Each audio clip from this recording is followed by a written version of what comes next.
Good evening. It's right at midnight, so it's kind of morning too.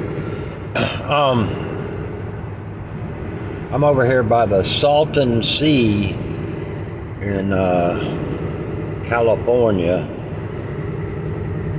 We have to go down to Yuma, Arizona and pick up a load of produce and do our regular load back tomorrow, Georgia.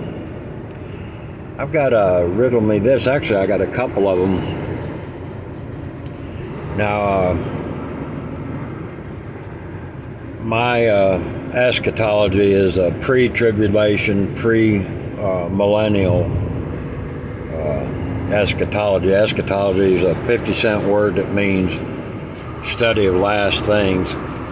So I'm basically talking to the people that would agree with me on the pre-trib and the pre-millennial deal.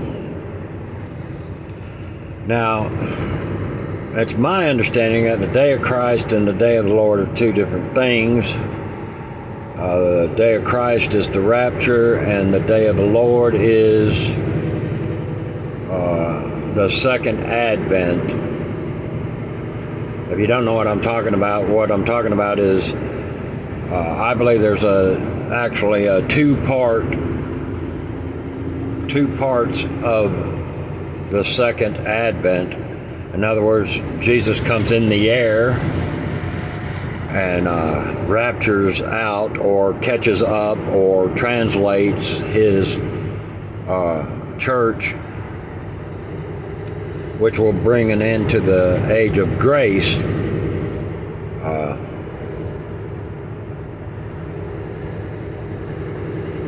Maybe I'm not saying that right. There's always going to be grace no matter where you are, but it'll bring to the end the church age, I guess I should say. And then what we consider as the tribulation period. Some people believe that the tribulation period is a 7-year thing, which I am in that camp. And then the other people believe that it's a 3.5 year. And basically what I believe is that it's a 3.5 year, and then the Great Tribulation is in the last half. But my question is, in 1 Thessalonians chapter 5 and verse 2, and I think it says it in 2 Peter again somewhere, it says, the day of the Lord will come as a thief in the night. Now, it's my understanding that the day of the Lord is second advent, not rapture. And my question is, if the rapture happens and they start the 7-year clock or the 3.5-year clock, how can the day of the Lord come as a thief in the night? Couldn't they just do the math?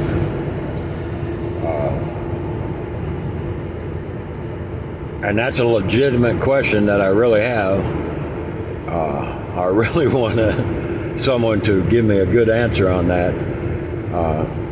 Now, I believe the Bible just like it is, and I'm sure it's just confusion to me, but I'm just wondering how that can be. And also, you could say the second riddle me this is Matthew chapter 24. In my eschatology belief is to Israel, the entire chapter. And it says in that chapter about the wars and the rumors of wars, the earthquakes in diverse places. Now, is all that talking about now during the church age, or is that referring to after the rapture of the church?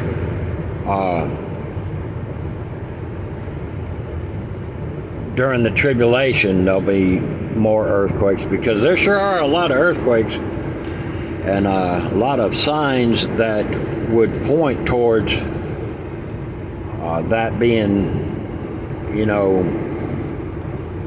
prophesying about the church age. I hope I made those questions clear. So the first one is, how can the day of the Lord come as a thief in the night if you know how long the tribulation is.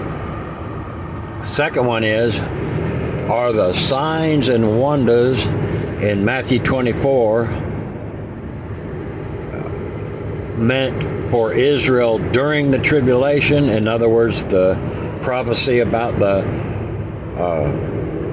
earthquakes in diverse places, is that for the church age or the tribulation age? These are honest questions that I need some of my Bible scholars to help me with a little bit. Anyway, there you go. Riddle me this. If you look at my thing, you'll see that blue. That's the Salton Sea. I looked it up one time because it's like kind of like the Dead Sea, really. And they do have fish in this one, though. But yeah, I'm out in the desert. Yeah, if you can see that. And it's a pretty good sized little lake. But anyway, yeah, I really am not being sarcastic, and usually I kind of have a idea about the answers when I give a riddle me this, and I kind of got my thing, and I've heard a lot of things, but I just wonder how you can how the day of the Lord will come as a thief in the night if we know it's a 7-year tribulation period. And also if those signs and wonders that are prophesied in Matthew 24, if they are for the, if Matthew 24, Mark 13, and Luke 21 are basically all talking about the same thing, if they're talking about just to Israel, then are those earthquakes in diverse places sign for us, or will that be a sign during the tribulation? Honest questions, folks. See if you can help me out. God bless you. If you have any prayer requests, or if you want us to review a question or something, leave it in the comments. I have a lot of people that will pray for you.